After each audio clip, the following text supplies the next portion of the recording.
Hello student, welcome back to my channel. Now we will solve question number 2 का second part. ठीक है, तो second part क्या कहता है? Identify terms and factors in the expression given below. ठीक है, फर्स्ट पार्ट में भी हमने टर्म्स और फैक्टर्स निकाले थे, बट वहां पे लिखा था कि हमें ट्री डायग्राम के फॉर्म में निकालना है, तो इसीलिए हमने ट्री डायग्राम बना के उसमें टर्म्स और फैक्टर्स दिखाए थे। बट यहाँ पे हमें ट्री डायग्राम नहीं बनाना है, ठीक है, हमें सिंपल टर्म्स और फैक्टर्स बताने हैं इन एक्सप्रेशंस के। ठीक है, तो पहला पार्ट है ए पार्ट, -4x + 5। तो यहाँ पे टर्म्स क्या हो गया? एक हो गया आपका -4x और एक हो गया 5। ठीक है, अब इसके फैक्टर्स क्या हो जाएंगे? -4x का फैक्टर क्या हो जाएगा? -1 और एक 4 हो जाएगा और एक x हो जाएगा फैक्टर। 5 का फैक्टर 5 ही रहेगा, आप इसको 5 भी लिख सकते हैं या 1 भी लगा सकते हैं। ठीक है, next B part. B part में टर्म्स क्या है? एक आपका -4x है और एक 5y है, तो एक हो गया आपका टर्म -4x और एक हो गया 5y। ठीक है, अब -4x का फैक्टर क्या है वो हम ऑलरेडी ऊपर भी निकाल चुके हैं। क्या है? एक तो आपका -1 है, देन उसके बाद 4 है और उसके बाद x है। ठीक है, अब 5y का फैक्टर क्या है? एक 5 है और एक y है। ठीक है, नाउ सी पार्ट में 5y + 3y² है। अब इसमें टर्म क्या है? इसमें भी दो टर्म है, एक आपका 5y है और एक 3y² है। तो टर्म क्या है? एक 5y है और एक 3y² है। ठीक है, अब 5y का फैक्टर क्या है? एक तो हो गया 5 और एक हो गया y। ठीक है, 3y² का फैक्टर क्या है? 3, क्योंकि y² है यानी हमें 2 बार y लिखना है, 1 2। ठीक है, तो हमें इस तरह से बताना है। ये टर्म्स हो गए और ये फैक्टर्स हो गए इन एक्सप्रेशंस के। ठीक है, now the next part is D part.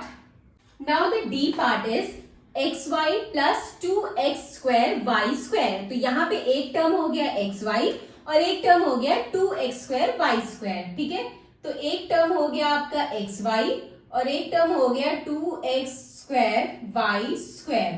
ठीक है, तो यहाँ पे xy का फैक्टर क्या हो जाएगा? एक x हो गया और एक y हो गया। ठीक है, और 2x² y² का क्या हो जाएगा? फैक्टर 2 हो गया, x² है तो इसीलिए हम यहाँ पे 2x लिखेंगे। ठीक है, इसी तरह y² है तो यहाँ पे हम 2y लिखेंगे।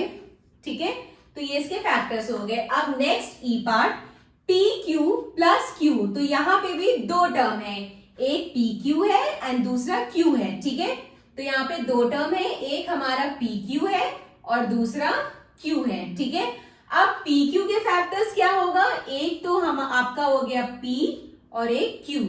ठीक है, q का फैक्टर क्या होगा? q का हम फैक्टर q ही रहेगा। अगर आप चाहे तो यहाँ पे 1 भी लिख सकते हैं, तो दोनों वे सही है, q और 1 भी लिख सकते हैं या आप सिंपल सिर्फ q लिखेंगे, दोनों वे सही है। चाहे q × 1 कीजिए या सिर्फ q लिखिए, दोनों का मतलब q ही है। ठीक है, next F part, 1.2 AB - 24B + 3.6A। ठीक है, अब इसमें 3 टर्म है, 1 2 3। ठीक है, तो तीनों टर्म हम लिखेंगे। एक है 1.2 AB, दूसरा टर्म क्या है? -2.4 B, तीसरा टर्म क्या है? 3.6A। ठीक है, अब 1.2 AB के फैक्टर्स क्या होगा? 1.2 A और B होगा। ठीक है, -2.4 B का फैक्टर क्या होगा? एक तो -1 होगा, देन 2.4 होगा, देन B होगा। ठीक है, फैक्टर्स अगर आप इनको मल्टीप्लाई करेंगे तो आपको यही मिलना चाहिए। ठीक है, अगर आप इनको मल्टीप्लाई करेंगे तो आपको यही मिलेगा, -2.4 B। ठीक है, तो ये इसके फैक्टर्स हो गए। देन 3.6A क्या है? इसका फैक्टर क्या होगा? एक 3.6 होगा और एक A होगा। ठीक है, तो ये आ गए हमारे टर्म्स और factors. Now the G part is 3/4x + 1/4। ठीक है, अब यहाँ पे टर्म्स कितना है? एक टर्म आपका ये है 3/4x और एक टर्म है 1/4। ठीक है, तो टर्म क्या क्या हुआ, एक हमारा है 3/4x और एक है हमारा 1/4। अब 3/4x का फैक्टर क्या हो गया, 3/4 हो गया एक, और एक x हो गया इसका फैक्टर। और 1/4 का फैक्टर क्या होगा, 1/4 का सिंपल 1/4। ठीक है, 1 भी आप लिख सकते हैं लेकिन जरूरत नहीं है लिखने की, इसमें आप ऐसे 1/4 भी इसका फैक्टर लिख सकते हैं। ठीक है, अब next h part. h part में क्या है, 0.1 p square plus 0.2 q square. इसमें दो टर्म है, एक टर्म ये है, एक टर्म ये है। ठीक है, तो एक टर्म है हमारा 0.1 p स्क्वायर और दूसरा टर्म है 0.2 q स्क्वायर। ठीक है, अब 0.1 p स्क्वायर का फैक्टर क्या है, 0.1 होगा। ठीक है, अब p स्क्वायर है यहाँ पे तो 2p होंगे। इसी तरह 0.2 q स्क्वायर का फैक्टर क्या होगा, 0.2 रहेगा।